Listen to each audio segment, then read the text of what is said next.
আজও ঘুম হলো না ঠিক মতো। হবু চৌধুরীর কথাটা মাথা থেকে সরছেই না রাতভর। এ বয়সে এসে নতুন করে ঠাঁই খুঁজবো কোথায় বলো তো? কিরে হারু, এত সকালে মুখটা এমন কালো কেন বাবা? শরীর খারাপ নাকি? নাকি রাতে ঘুম হয়নি তো রে বাবা? এই বদন, এই দোকানটাই তো আমার সব। এখানেই আমার সাবিত্রীর প্রতিটা স্মৃতি জড়িয়ে আছে। হবু চৌধুরী জমি ফিরিয়ে নিতে চাইছে, কিভাবে বাঁচবো বলতো এই জায়গা, মানে বাঁচাবো কিভাবে জায়গাটা? আরে তোর হাতের ঝুলি তো তোর আসল সম্পদ রে হারু। যা বানাস তার দাম তো কম নয়। মানুষ মাইল পর মাইল হেঁটে ঝোল খেতে আসে, তাই না? এই ঝোলের আসল দাম তো টাকায় মাপা যায় না বদন। সাবিত্রীর হাতের রেসিপি এটা, ওর স্মৃতিটাই তো আমার আসল পুঁজি। কিন্তু হবু চৌধুরীর কাছে তো এসব কিছুই মানে রাখে না। জানি রে বন্ধু, জানি। কিন্তু চিন্তা করে করে শরীর নষ্ট করিস না। এটা না, মানে একটা না একটা রাস্তা বের হবেই। তুই শুধু সাহস হারাস না। রাস্তা কোথায় বলতো বদন? সময় তো বেশি নেই আমার হাতে, আর টাকাও নেই যে নতুন জায়গা ভাড়া নেব। আরে যা হবে দেখা যাবে। আজকে তো আর দোকান বন্ধ করে বসে থাকা যাবে না। চল উঠে পড়। কাজে মন দিলে চিন্তাটাও একটু কমবে। তুই ঠিক বলিস মদন, তুই ঠিক বলিস বদন। বসে বসে দুশ্চিন্তা করলে তো আর সমাধান বেরোবে না। কাজেই মন দেওয়া ভালো। এই তো এখনো বেশ কিছু কাঁকড়া বাকি আছে দেখছি। আজকে রান্নাটা একটু বেশি হবে মনে হচ্ছে। খুব বেশি। আজকে যত মানুষ আসবে সবাইকে খাওয়াতে হবে। খালি হাতে কাউকে ফেরাবো না আমি। এই তো মানুষকে খাওয়ানোর মধ্যেই তুই সুখ খুঁজে পাস। টাকার হিসেব কখনো করিসনি। এই সাবিত্রীও তো তাই বলতো রে। ও চলে যাওয়ার পর থেকে ওর কথাগুলোই যেন আমার পথ দেখায় প্রতিদিন। হারু, তুই কি পাগল হয়ে গেছিস নাকি? এত ভালো ঝোল মাত্র 10 টাকায়? এতে তো তোর লোকসানি হবে, উল্টে টান পড়বে সংসারে। আজকে আমার সাবিত্রীর জন্মদিন রে বদন। ও চাইতেন সবাই যেন তার হাতের স্বাদটা পায়। বড়লোক গরিব সবাই। আজকে আমি ওর সেই ইচ্ছেটা পূরণ করছি। লোকসানের কথা আজকে ভাবতে চাই না। বুঝলাম। সাবিত্রীর জন্য তো তুই সব করতে পারিস, সেটা নতুন কি? চল এবার, মানুষ আসতে শুরু করবে এক্ষুনি। তুই একটু লাইনটা সামলাস যেন সবাই সুশৃঙ্খল ভাবে পায়। আরো আরেক দিতে পারবি তো? এত ভালো ঝোল একেবারে মিটমিটে লাগছে না রে বাবা, মনটাই ভরলো না। এবার যথেষ্ট বদন। অন্যদেরও তো সুযোগ দিতে হবে। লাইনের পেছনে দেখ কত মানুষ দাঁড়িয়ে আছে অপেক্ষায়। আচ্ছা আচ্ছা আচ্ছা, বুঝেছি। তোর ঝোলের নেশা লেগে গেছে আমার, তাই এমন লোভ করে ফেললাম। যা বাড়ি গিয়ে বউকে বল আজকে রান্না না করতে। বিকেলে আবার এসে খেয়ে যাস চাইলে। দেখ হারু, তোর এই এক ঘোষণায় গোটা গ্রাম আজকে এক জায়গায় জড়ো হয়ে গেছে। সাবিত্রীও তো এটাই চাই তোরে বদন। সবাই একসাথে বসে খাবে, হাসবে। আজকের দিনটা ওর জন্যই সার্থক হলো। এই ঝোলের রেসিপিতে কি আছে বলুন তো? এতে তো এক বিশেষ পুরনো স্বাদ আছে। আমি বহু বছর ধরে এমন স্বাদ খুঁজে বেড়াচ্ছি। এটা আমার বউয়ের গোপন রেসিপি ছিল দিদি। উনি মারা গেছেন 5 বছর আগে। আমি ওর শেখানো নিয়মই এখনো রাঁধি। সাবিত্রী? সাবিত্রী নাকি পদ্মাপাড়ের সাবিত্রী দেবী? আপনার স্ত্রীর নাম কি সাবিত্রী ছিল বলুন তো? হ্যাঁ, আপনি কিভাবে জানেন ওর নাম? আমি তো আপনাকে জীবনে কখনো দেখিনি এ গ্রামে। বিশ্বাস করুন, আমারও কেমন যেন ঘোরের মধ্যে মনে হচ্ছে সবকিছু। বলুন দিদি, তাড়াহুড়ো নেই কোনো। আপনার কথা শুনবার জন্য আমি সারা দিন অপেক্ষা করতে পারি। ধন্যবাদ। সত্যি বলতে এই ঝোলের স্বাদ আমাকে অনেক পুরনো একটা দিনে ফিরিয়ে নিয়ে গেছে, যেটা আমি নিজেও ভুলে গিয়েছিলাম প্রায়। কি এমন দিন ছিল সেটা দিদি? আমার খুব জানতে ইচ্ছে করছে যে। এই গল্পটা আমার জীবনের এক অদ্ভুত অধ্যায়। শুনলে আপনারও হয়তো চোখে জল আসবে, কিন্তু বলা দরকার আজ। বলুন দিদি, আর দেরি করবেন না। এই মুহূর্তে আমার সবচেয়ে বেশি জানবার ইচ্ছে করছে সাবিত্রীর সেই পুরনো দিনগুলোর কথা। তাহলে শুনুন, আজ থেকে অনেক বছর আগের কথা। অনেক বছর আগে পদ্মার ওপারের একটা গ্রামে বেড়াতে গিয়েছিলাম আমি। সেখানে এক তরুণীর হাতের কাঁকড়ার ঝোল খেয়েছিলাম। সেই স্বাদ আমি আজও কখনো ভুলিনি, খুঁজেও পাইনি এতদিন। হ্যাঁ, এতদিন পর সেই স্বাদ আবার খুঁজে পেলেন এই ছোট্ট গ্রামে। ভাবতে অবাক লাগছে দিদি। সেই তরুণী কি সাবিত্রী দিদি ছিল? ও কি বলছিল আপনাকে সেদিন, মনে আছে কিছু? সে বলেছিল, এই রেসিপি শুধু আমার পরিবারের জন্য। কিন্তু কোনোদিন যদি এই ঝোল 10 টাকায় বিক্রি হয়, বুঝবে পৃথিবীতে ভালোবাসার কোনো দাম নেই। কথাটা এতদিন আমার মনে গেঁথে ছিল।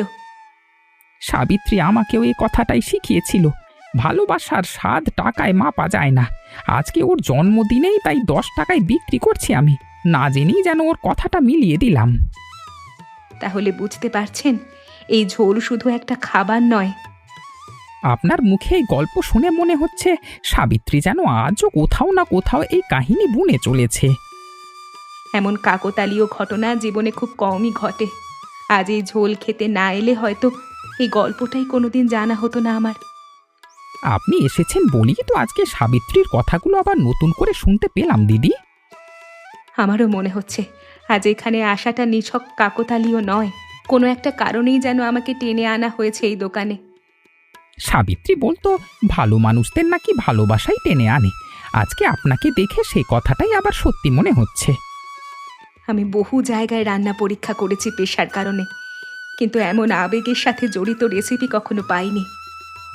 আপনার মুখে এই কথাগুলো শুনে মনে হচ্ছে সাবিত্রীর পরিশ্রম সত্যি বৃথা যায়নি। এটাই তো আমার কাছে সবচেয়ে বড় প্রাপ্তি।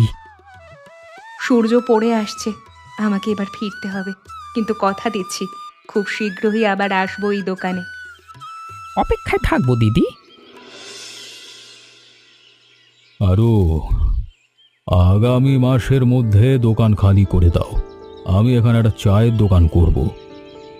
আর কিছুদিন সময় দেওয়া যায় না বাবু? এই দোকানটার সাথে আমার সাবিত্রীর অনেক স্মৃতি জড়িয়ে আছে, একটু ভেবে দেখুন। ব্যবসার সিদ্ধান্তে আবেগ চলে না হারু। আমার নিজেরও তো হিসেব আছে, ঘর ভাড়া থেকে যা আয় হয় তাতে আর চলে না আজকাল। বুঝলাম বাবু, আপনি যা ভালো মনে করেন, শুধু বলছি একবার ভেবে দেখবেন আশা করি।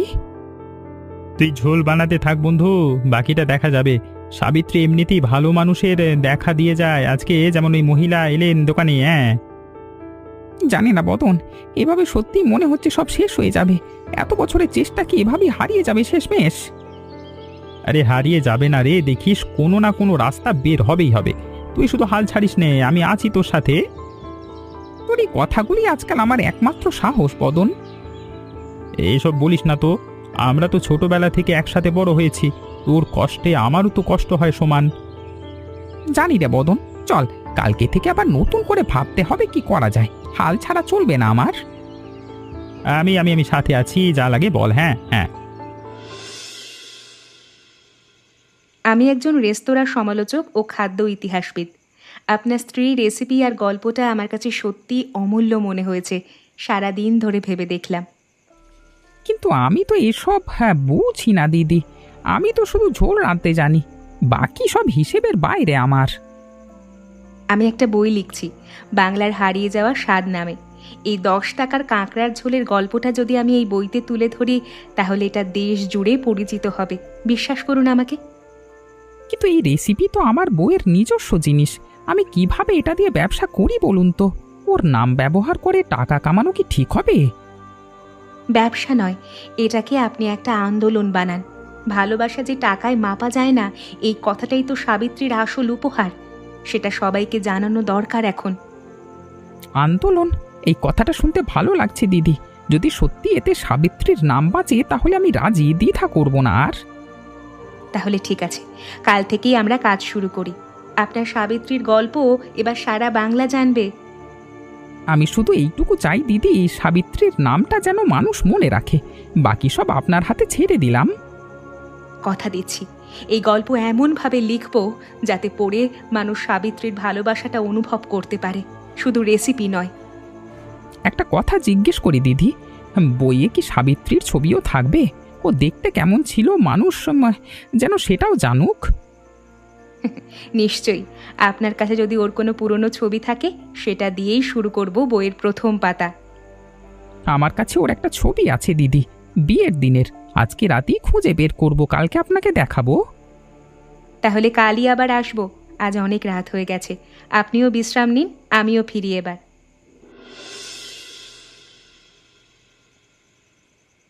আরে হারু, রাত হয়ে গেছে দেখছি অনেকে, এখনো ঘুমাসনি, ভাবলাম একটু দেখে যাই তুই ঠিক আছিস কিনা। আয় বদন, ভালোই হলো তুই এলি। দেখ কি পেয়েছি, সাবিত্রীর পুরনো ডায়েরি। এতদিন এই আলমারিতেই পড়েছিল অগোচরে। সত্যি বলছিস? খুলে দেখেছিস কিছু ভেতরে লেখা আছে কি? এই দেখ, হ্যাঁ ও লিখেছে, আমি চাই আমার কাঁকড়ার ঝোল সবার মুখে হাসি ফোটাক। এই রেসিপি আমি লিখে রেখে গেলাম, এইটা লিখেছে। সাবিত্রী সব সময় এমন ভাবতো রে হারু, ওর মনটাই ছিল অন্য রকম, সবার ভালো চাইতো সব সময়, বুঝলি?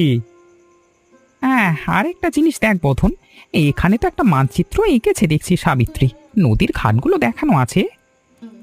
ওই দেখি তো। আরে তাই তো, এখানে লেখা আছে বর্ষার পরে কোন ঘাটে বড় মিষ্টি কাঁকড়া পাওয়া যায়। ও তো জানতো কাঁকড়ার স্বাদ তার খাদ্য আর জলের উপর নির্ভর করে। এত খুঁটিনাটি নিজে থেকে শিখেছিল মেয়েটা। এই তথ্যটাই তো আমাদের নতুন পথ দেখাতে পারে বদন। তাহলে তো কালকে সকালেই আমাদের এই ঘাটগুলো খুঁজে বের করতে হবে। চল এখন একটা তালিকা বানিয়ে ফেলি, কোন ঘাটে কখন যাব। সাবিত্রী, তুই সবসময় আমার আগে ভেবে রাখতিস সবকিছু। আজকে এতদিন পরেও তুই যেন আমাদের পথ দেখাচ্ছিস। আরো তোর বউয়ের রেসিপি যেন জাদু রে। ধৈর্য তোর বদন, প্রথমবারই সব ঠিক হবে না তো। রান্না তো একদিনে শেখা যায় না। চল প্রতিটা হাঁড়ির কাছে গিয়ে একে একে ধাপগুলো বুঝিয়ে দিই সবাইকে। বাবারে, এবারে বাঁচলাম। এটা তো সত্যি সাবিত্রীর ঝোলের মতো লাগছে এখন। তুই সত্যি ওস্তাদ রে হারু, এত ধৈর্য কোত্থেকে পাস তুই? সবাই মিলে চেষ্টা করলে সবকিছুই সহজ হয়ে যায় বদন। এবার মেলার দিন সবাই মিলে এ স্বাদ ধরে রাখতে পারলেই আমাদের কাজ সফল হবে। সেটা নিয়ে চিন্তা করিস না, এবার সবাই মন দিয়ে শিখে নিয়েছে। মেলার দিন সবাই মিলে দেখিয়ে দেব শহরের বাবুদের। সবাইকে ধন্যবাদ আজকে এত কষ্ট করে শেখার জন্য। এই স্বাদটাই যেন মেলার দিন ধরে রাখতে পারি আমরা সবাই মিলে। আর হ্যাঁ, আমাকে আর চাকতে ডাকিস না রে বাবা, আজকের পর আমার জিভটাই আর ঠিক মতো কাজ করছে না। কালকে থেকে সবাই নিজের নিজের ঘরে আরও কয়েকবার অভ্যেস করে নেবেন। মেলার দিন শুধু রান্না নয়, সাবিত্রীর স্বাদটাও যেন ঠিক থাকে, এটাই আমাদের লক্ষ্য। চিন্তা করিস না হারু, আমিও তো এখন প্রায় ওস্তাদ হয়ে গেছি। ওস্তাদ হলে তো ভালোই। মেলার দিন তো কি একটা হাঁড়ির দায়িত্ব দিয়ে দেবো তাহলে। আরে না না, অত দূর সাহস আমার নেই রে বাবা, আমি বরং লাইন সামলাই, রান্নাটা তোদের হাতেই থাক। এই ছোট ছোট কাঁকড়ায় তো আগের মতো স্বাদ আসবে না। মেলার আর মাত্র 3 দিন বাকি, এখন কি করি বলো তো? এত মানুষ প্রস্তুতি নিচ্ছে আর এইদিকে এই বিপত্তি। চিন্তা করবেন না, আমি একটা পুরনো কৌশল পেয়েছি এই কিতাবে খুঁজে খুঁজে। ঘোলা জলের কাঁকড়ায় যদি সামান্য শুকনো আমচুর আর কালো জিরা মেশানো যায়, তাহলে স্বাদ অনেকটাই ফিরিয়ে আনা যায়। বইয়ে তাই লেখা আছে। সত্যি কাজ করবে বলেছে দিদি। চলুন এখনই একটা হাঁড়িতে পরীক্ষা করে দেখি, সময় নষ্ট করা যাবে না। কেমন লাগছে বলুন তো? আমার তো ভীষণ ভয় করছিল, বইয়ের কথা বাস্তবে কাজ না করলে কি হতো কে জানে। সত্যি তো স্বাদটা প্রায় আগের মতোই ফিরে এসেছে। দিদি, আপনি তো আজকে আমাদের গোটা মেলাটাই বাঁচিয়ে দিলেন এক নিমেষে। এটা তো শুধু বই থেকে পাওয়া জ্ঞান, আসল কাজটা তো আপনার হাতের যত্নেই হয়েছে হারু কাকু। বই শুধু পথ দেখিয়েছে, রান্নাটা তো আপনিই করলেন। আজকে যদি এই সমাধানটা না পেতাম তাহলে মেলার দিন সবাইকে কি বলতাম জানি না দিদি। আপনি ঠিক সময় এসে পৌঁছেছেন। এখন যান, বাকি জেলেদেরও এই কৌশলটা শিখিয়ে দিন। মেলার আগে সবার হাঁড়িতে যেন একই স্বাদ থাকে। এখনই যাচ্ছি দিদি। যান যান, দেরি করবেন না। মেলার আর 3 দিন বাকি, সময় নষ্ট করা যাবে না মোটেও। আপনাকে যে কি বলে ধন্যবাদ দেব বুঝতে পারছি না দিদি। আজকে আপনি না থাকলে মেলাটাই ভেস্তে যেত হয়তো। অনির্বাণ, তুমি অবশ্যই এই মেলায় আসবে। এমন একটা গল্প তুমি আর কোথাও পাবে না জীবনে, বিশ্বাস করো আমাকে একবার। আরে এত দূরের একটা ছোট গ্রামে কি নিয়ে এত হইচই বলো তো?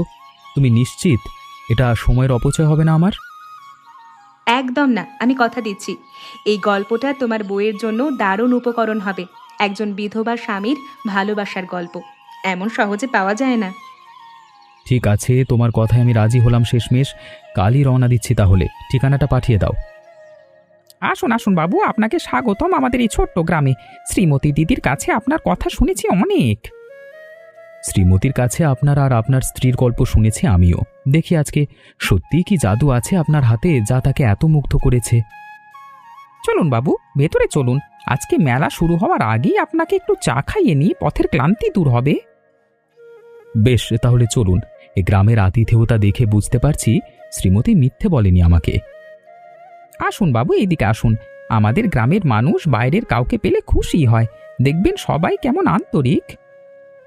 এত সুন্দর গ্রাম, এত সরল মানুষ, শহরে বসে এসব ভুলেই গিয়েছিলাম যেন। আজকে আসাটা সত্যিই সার্থক মনে হচ্ছে। মেলা শুরু হতে এখনো কিছুটা সময় বাকি আছে বাবু, ততক্ষণে চলুন আপনাকে গ্রামের নদীর ঘাটটাও দেখিয়ে আনি। আচ্ছা চলুন চলুন। শুনেছি এই নদীর কাঁকড়াই নাকি এত বিখ্যাত, নিজের চোখে না দেখলে বিশ্বাসই হবে না ঠিক মতো। আমি দেশ বিদেশের শতাধিক ঝোল খেয়েছি, কিন্তু এই ঝোলের মধ্যে একটা অন্যরকম মায়া আছে, যা আগে কখনো কোথাও পাইনি। এসব আমার বউ সাবিত্রীর দান বাবু। আমি শুধু ওর শেখানো পথে হেঁটেছি মাত্র, নিজের কোনো কৃতিত্ব নেই এতে। এই গল্পটা শুধু একটা রেসিপির গল্প নয় হারু কাকু, এটা ভালোবাসার গল্প। আমার লেখায় এটা আসতেই হবে, এমন কাহিনী মানুষকে ছুঁয়ে যাবে। আপনার এই কথাগুলো শুনলে সাবিত্রী নিশ্চয়ই আজকে আকাশ থেকে খুশি হয়ে দেখছে আমাদের এই মেলা। আপনার স্ত্রী নিশ্চয়ই গর্বিত হতেন আজকে, এত মানুষের ভালোবাসা এক জায়গায় জড়ো হয়েছে দেখে। এটাই তো চাই তো বাবু, সবাই মিলে হাসি খুশি হাসি মুখে বসে থাকবে, খাবে। আজকের এই দৃশ্যই ওর আসল স্বপ্ন পূরণ করবে। এই স্বাদ, এই গল্প, এই মানুষগুলোর ভালোবাসা, সব মিলিয়ে এটা আমার লেখা সেরা প্রতিবেদন হতে চলেছে হারু কাকু। আপনার মতো মানুষ যদি আমাদের গ্রামের কথা লেখেন, তাহলে সাবিত্রীর নাম সত্যি অনেক দূর পৌঁছে যাবে। দেখুন তো, এত মানুষ ধৈর্য ধরে লাইনে দাঁড়িয়ে আছে, কারোর মুখে বিরক্তির ছাপ নেই। এটাই তো আসল সৌন্দর্য এই মেলার। আমাদের গ্রামের মানুষ এমনই বাবু, একসাথে থাকতে ভালোবাসে। আসুন বাবু, বসুন এখানে। আপনার জন্য একটা পাতে ঝোল বেড়ে দিলাম, ঠান্ডা হওয়ার আগেই খেয়ে নিন। ধন্যবাদ হারু। এত মানুষ, আমি ভাবিনি এত মানুষ একসাথে আসবে তোমার এই ছোট্ট আয়োজন দেখতে। সবাই মিলে করেছি তো বাবু, একা আমার পক্ষে এত বড় কাজ কখনো সম্ভব হতো না। আপনি আরাম করে বসুন, আমি একটু ব্যস্ত আছি লাইনে। এত বছর ব্যবসা করেও এমন দৃশ্য কখনো দেখিনি আমি চোখের সামনে। হারু এত নিষ্ঠা দিয়ে সবাইকে খাওয়াচ্ছে, কাউকে ফিরিয়ে দিচ্ছে না একজনকেও। আমি কি সত্যি ভুল করছি এই মানুষটার সাথে? এতদিন যা ভেবেছি সব টাকার হিসেবেই সব মেপেছে এতদিন, কিন্তু আজকে এই মাঠে বসে মনে হচ্ছে কিছু জিনিসের দাম বোধহয় সত্যি টাকায় হয় না। কেমন লাগলো বাবু ঝোলটা? আশা করি মন্দ লাগেনি। আপনার মতো মানুষের রুচি তো আলাদা। মন্দ লাগেনি হারু, বরং বলবো এমন স্বাদ আর ভালোবাসা একসাথে আমি অনেক বছর দেখিনি। তোমার বাবা দাদারাও কি এভাবেই রাঁধতেন? না বাবু, এটা সাবিত্রীর হাতের রেসিপি। ও চলে যাওয়ার পর আমি শুধু ওর শেখানো পথে হাঁটছি, আর কিছু না। আমার বাপ দাদারাও তো এই গ্রামে ব্যবসা করে গেছেন, কিন্তু এমন সম্মান কখনো পাননি বোধহয় আজকে যা তুমি পাচ্ছ এই মানুষগুলোর কাছ থেকে। হয়তো সময় হয়েছে নতুন করে ভাবার হারু। আপনি এভাবে বললে লজ্জা পাই বাবু। যাই হোক, আপনি বসে থাকুন, আমি একটু দেখে আসি বাকিদের। না, এভাবে চুপচাপ বসে থেকে লাভ নেই, কিছু একটা করতে হবে আজকে, নইলে এই অনুসূচনা আমাকে সারা জীবন তাড়া করে বেড়াবে। হারু কাকা, আমি আজকে তোমাদের এই মেলা দেখলাম মন দিয়ে। দেখলাম কিভাবে 10 টাকা একটা ঝোল এতগুলো মানুষকে এক করেছে একসাথে। এটা আমার কাছে সত্যি এক নতুন অভিজ্ঞতা। আমি আজকে সত্যিই লজ্জিত। আমি সেই জমি ফিরিয়ে নিচ্ছি না, বরং আমি এই জায়গা লিখে দিয়ে যাচ্ছি সাবিত্রী স্মৃতি কমিউনিটি হলের নামে। শুধু একটাই শর্ত, যতদিন এই ঝোল 10 টাকায় বিক্রি হবে ততদিন এই নাম অম্লান থাকবে এই গ্রামে। শুনলি হারু, তোর সাবিত্রীর নাম চিরকালের জন্য থেকে গেল এই গ্রামে। এর চেয়ে বড় প্রাপ্তি আর কি হতে পারে বলতো তোর জীবনে? আমি স্বপ্নেও ভাবিনি এমন কিছু হবে বদন। মনে হচ্ছে সাবিত্রী নিজেই যেন আজকে আমাদের পাশে দাঁড়িয়ে আছে, সব দেখছে হাসি মুখে। হ্যাঁ, তোর চোখের জল দেখে আমারও চোখ ভিজে যাচ্ছে রে হারু। আজকের দিনটা সারা জীবন মনে থাকবে আমাদের সবার। আজকে যতটুকু পারি সবাইকে খাওয়াবো, এই আনন্দ একা একা উপভোগ করবার নয়। এই তো আসল হারু আমার। চল দেখি আরো কত মানুষ অপেক্ষা করছে লাইনে, চল।